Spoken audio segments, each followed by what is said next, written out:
Ang question ngayong araw ay, ano ang balagtasan at ang tatlong pangunahing bahagi nito?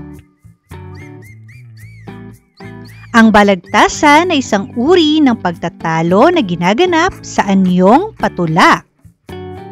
Isa itong makasining na paligsahan sa pagitan ng dalawang makata na may magkasalungat na pananaw hinggil sa isang napapanahong paksa. Layunin nito hindi lamang ang magtagisan ng talino, kundi ipamalas din ang husay sa paggamit ng wikang Filipino sa pamamagitan ng tugma, sukat, at matalinghagang pananalita.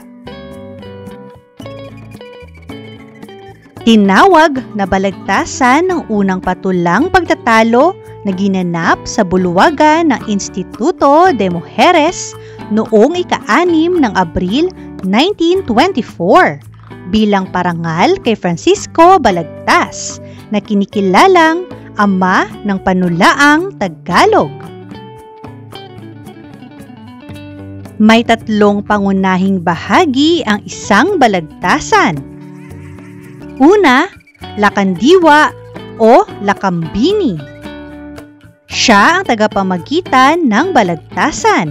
Siya ang nagpapakilala sa mga kalahok, naglalahad ng paksa, at nagpapasya kung sino ang nagwagi. Ikalawa, mga mambabalagtas.